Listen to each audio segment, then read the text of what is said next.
Worldwide. From the streets to the yard, to the boulevard, gangsta chronicle. But alright, y'all. All across the USC, Compton, Watts, Bay to LA. Pomona, California, from valley to valley, we represent that killer Cali. So if you keeping it real on your side of your town, you tune in to Gangsta Chronicles. Gangsta Chronicles, we gon' tell you how it goes.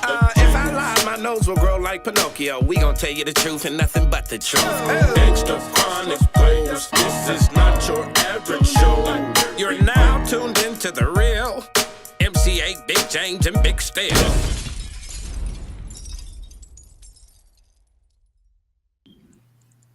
I can't lie to you. I get mad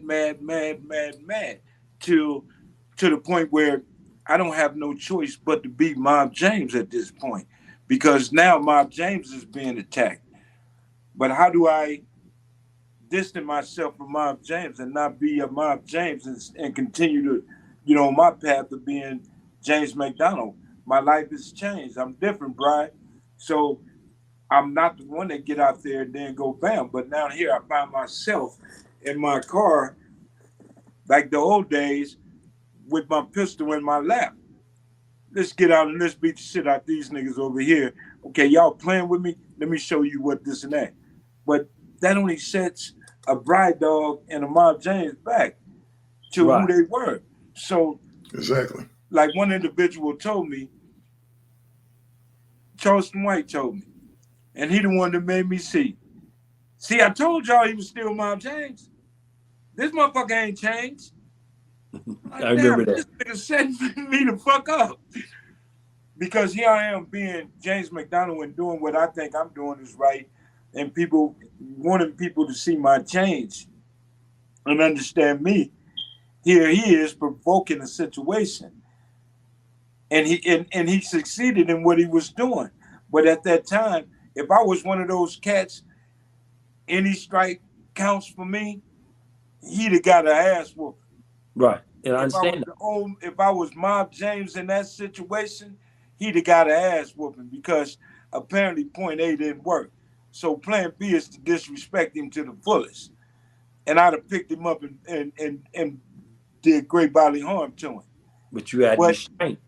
But at the end of the day, he explained to me, if you touch and beat me up, you going to prison.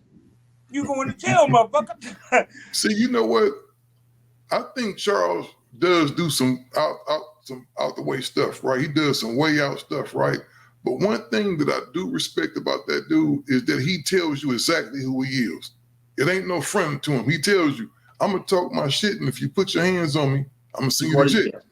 You're going to jail. Well, a lot of things that Charleston White spoke on, I agree. I truly agree to some of the shit that he speak on. But when it comes to the blood and Crip thing, I think one speaks for all. The way he's putting shit in content, one blood, one Crip. We speak for each other, whether it's LA, Compton, or whatever.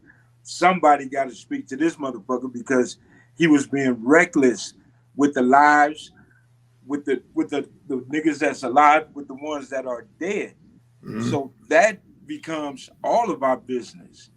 Those that gangbang, those that don't. You know what I'm saying? So we all responsible for each other at the end of the day. Gang members don't understand that shit today. You know, we are all responsible for life and death. Yeah, well, I'll tell you the most destructive part about this stuff. And my skin is a little bit thicker when it comes to the internet because I realize what it is, right? And I'll tell you the destructive part about this is that you guys got people online talking about real solid people. I'm talking about people that at one time would take you off this planet. Yeah.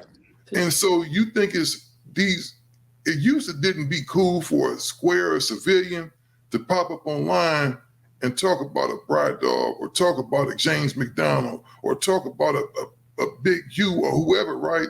They just didn't happen, right? Everybody kind of stayed in their place. Now you got a dude that can sit behind a computer and leave a type of message and call a motherfucker a rat, call a motherfucker out their name or whatever. And I remember it was a time that if you called a motherfucker a snitch and you didn't have no proof, because I'm gonna tell you this, and I don't even want to bring it back up, man, because we in different times right now.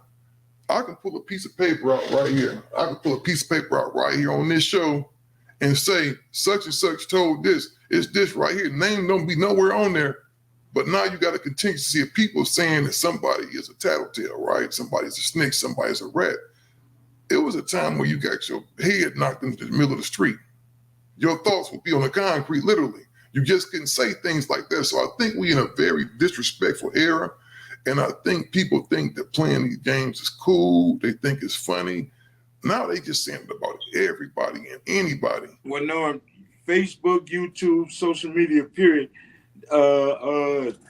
That IG shit, all of that shit gives motherfuckers, or those guys that wanted to be recognized as a gang member. Everybody can't be top dog in the hood. Everybody ain't top dog in the hood. So you got cats that wasn't a factor in the hood or running around in the hood. Now they're OGs because all the real niggas is gone. Yeah. You got cats that couldn't voice their opinion. Now you got social media where you can do it. You know, that phone gangster shit, you got social media gangsters. Now, half of the cats that's running their mouth and talking that shit, on my mama, they would not sit on the other side of this motherfucking desk and call me a motherfucking thing. Y'all gonna be editing some shit and let me get that tape.